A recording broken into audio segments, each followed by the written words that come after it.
एक बार की बात है कि एक सुनार था जिसमें कई बुरी आदतें थी। उनमें से उसकी दो बुरी आदतें खास थी। एक तो वहाँ बहुत पियक्कड़ था और दूसरे बहुत खर्चीला था। इस तरह हम सोच सकते हैं कि कुछ ही समय में उसके पास उसका सारा पैसा खत्म हो गया होगा। अब उसके पास एक पैसा भी ऐसा नहीं था जिसको वहाँ अपना कह सके। जब वहाँ गरीबी की इस हालत से गुजर रहा था तो उसके ससुर ने उसकी सहायता की। उसने उसकी पत्नी को यानी अपनी बेटी को घर का खर्च चलाने के लिए 100 रुपये दिए। जब सुनार का ससुर अपनी बेटी को 100 रुपये देकर चला गया तो वहाँ अपनी पत्नी से बोला, अगर मेरे पास 25 रुपये होते तो मैं उससे एक ऐसा गहना बना सकता था जिसको मैं आसानी से 100 रुपये का बेच सकता था। पत्नी ने पूछा, क्या तुम सचमुच ऐसा कर सकते हो? सुनार ने जवाब दिया, हाँ बिल्कुल कर सकता हूँ। उसकी पत्नी ने तुरंत ही 25 रुपये निकाल कर देते हुए उससे कहा, तो यहाँ लो 25 रुपये और करके दिखाओ। सुनार ने वे रुपये लिए, अपनी दुकान पर गया और अपनी पूरी होशियारी लगाकर एक कंगन बनाया। वहाँ उसकी कारीगरी का अच्छा नमूना था। उसको देखकर खुश होते हुए उसने सोचा कि वहाँ ज़रूर उसके लिए कुछ अच्छा भाग्य लेकर आएगा। वहाँ उसको काफ़ी ऊंचे दाम पर बेच सकेगा। उसको बनाने के तुरंत बाद ही वहाँ उसको बेचने के लिए चल दिया। रास्ते में उसको वजीर का एक बेटा मिला। वजीर के बेटे ने उसको नमस्ते की और पूछा, दोस्त क्या तुम्हारे पास कोई अच्छा सा कंगन है? सुनार बोला, हाँ है, और क्योंकि आपने मुझे अपना दोस्त कहा है इसलिए मैं उसे आपको ऐसे ही दे देता हूँ। कंगन उसको देकर खाली हाथ वहाँ घर लौटा तो उसने अपनी पत्नी से 25 रुपये इस शर्त पर और मांगे कि वहाँ उसको भारी ब्याज सहित वापस कर देगा। उसकी पत्नी ने उसको 25 रुपये और दे दिए। इन 25 रुपयों से उसने पहले जितना ही सुंदर एक और कंगन बनाया और उसको बेचने चल दिया। वह कुछ ही दूर गया था कि उसको दीवान साहब का बेटा मिल गया। उसने भी सुनार को नमस्ते की और पूछा, ओ दोस्त क्या तुम्हारे पास कोई सुंदर कंगन है बेचने के लिए? सुनार बोला, हाँ साहब है, कहकर उसने वह नया कंगन उसको दिखा दिया। नौजवान ने पूछा, इसकी क्या कीमत है? सुनार बोला, कुछ भी नहीं, क्योंकि आपने मेरे साथ इतना अच्छा बर्ताव किया है इसलिए मैं भी आपसे उतने ही अच्छे तरीके से बर्ताव करूँगा। लीजिए यह कंगन लीजिए, यह आप ही के लिए है। वह घर फिर से खाली हाथ लौट आया और अपनी पत्नी को 25 रुपये और देने पर मना लिया। पर उसकी पत्नी को अब अपना पैसा फायदे पर लगाने में कुछ शक सा होने लगा था। सो उसने इस बार उसको पैसे देने से मना किया। यह बताओ तुमने मेरे पैसों का किया क्या? तुमने मुझसे कहा था कि तुम मेरे 25 रुपये के 100 रुपये बना कर दोगे, पर तुम मुझसे 50 रुपये ले चुके हो और तुमने मुझे एक पैसा भी वापस नहीं किया है और तुम मुझसे और पैसे मांग रहे हो। सुनार बोला, बेवकूफ़ मत बनो, मुझे मालूम है कि मैंने क्या कहा था और मैंने क्या किया है। मैंने तुम्हारा पैसा बिल्कुल नहीं खोया है। मुझे थोड़ा समय दो, तुम देखोगी कि इस बिजनेस में मैं तुम्हें कितना सारा पैसा कमा कर दूंगा। पत्नी ने उसकी प्रार्थना पर तरस खाकर उसको 25 रुपये और दे दिए। इन पैसों का भी उसने एक और नया कंगन बनाया। जो पहले जैसा ही सुंदर था, कंगन बनाकर और उसको लेकर वहाँ फिर पहले की तरह से उसको बेचने के लिए चला। इस बार रास्ते में उसको इत्तेफाक से एक चोर मिला। उसने भी उससे कहा, दोस्त क्या तुम्हारे पास कोई कंगन बेचने के लिए है? इस पर सुनार ने वह कंगन उसको दे दिया। उसकी कीमत पूछने पर उसने उसकी भी उससे कोई कीमत नहीं ली और एक बार फिर सुनार खाली हाथ घर वापस आ गया। घर जाकर उसने अपनी पत्नी को वहाँ सब बताया जो कुछ अब तक उसने किया था। कुछ दिन बाद बचे हुए 25 रुपये घर के खर्चे में खर्च हो गए।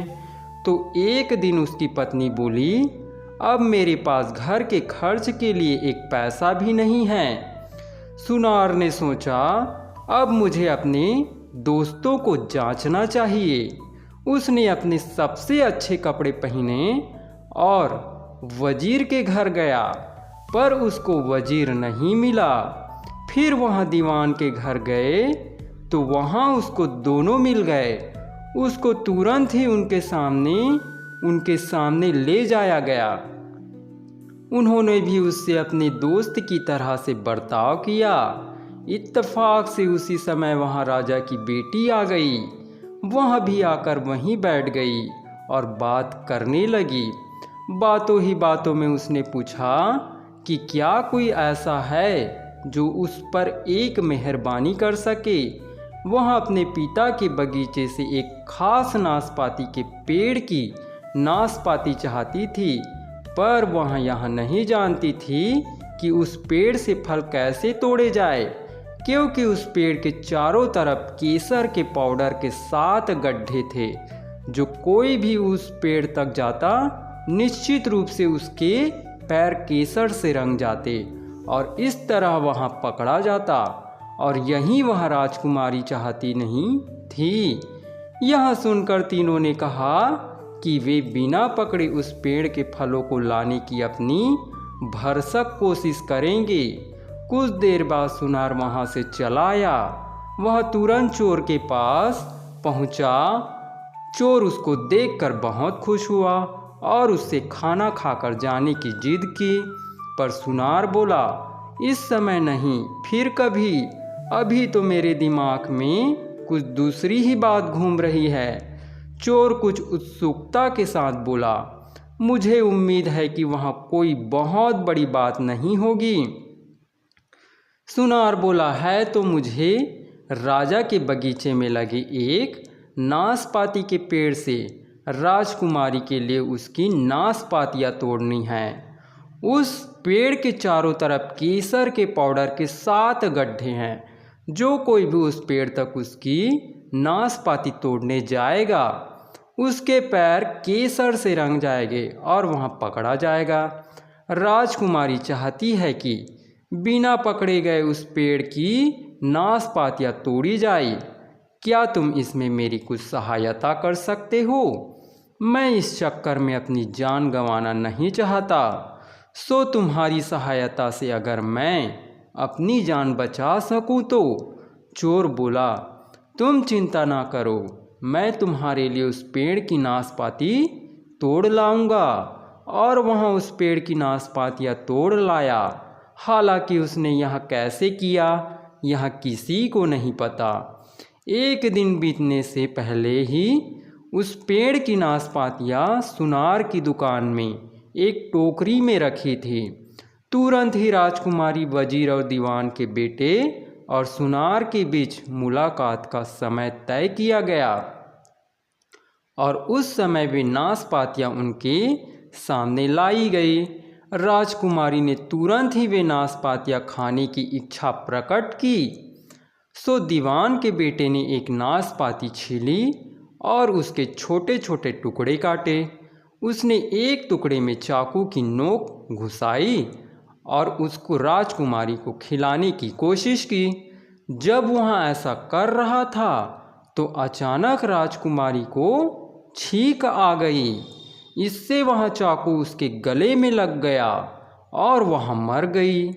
दीवान का बेटा चिल्ला पड़ा, अरे यहाँ मैंने क्या किया? मैंने तो राजकुमारी को मार दिया। वजीर का बेटा बोला, इसमें तुमने कुछ नहीं किया, यहाँ सब मेरा कसूर है। सुनार बोला, नहीं नहीं, तुम लोगों ने कुछ नहीं किया, यहाँ मेरी गलती है। अगर मैं नाशपाती ना लाता तो उनको राजकुमारी को इस तरह से ना खिलाया जाता। खैर, अब हमको इस बात का इंतज़ार नहीं करना चाहिए कि कोई हमको इस हालत में देख ले।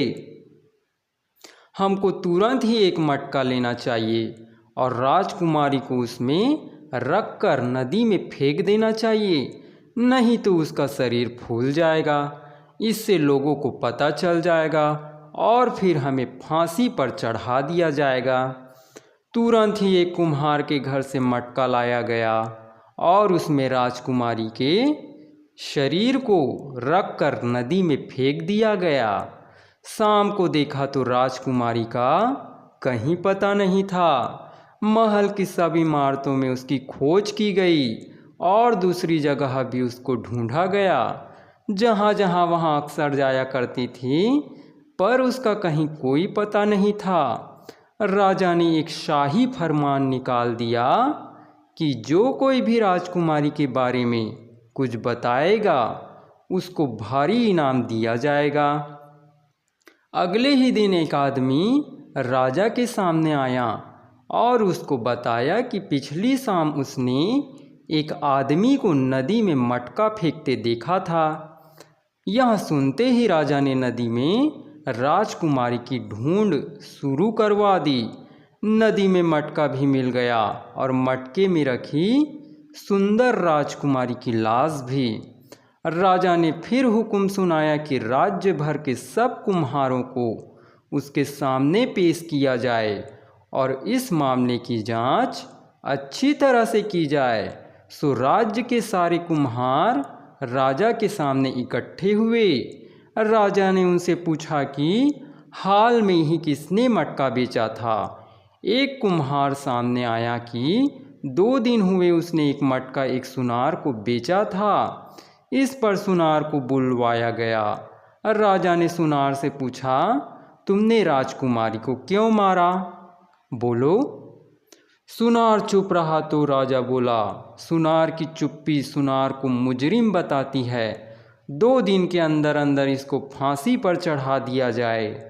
तब तक के लिए सुनार को जेल में बंद कर दिया गया। अब क्योंकि सुनार ने कोई जवाब नहीं दिया था तो राजा ने उसकी फांसी की सज़ा तो सुना दी, पर उसका मन नहीं माना।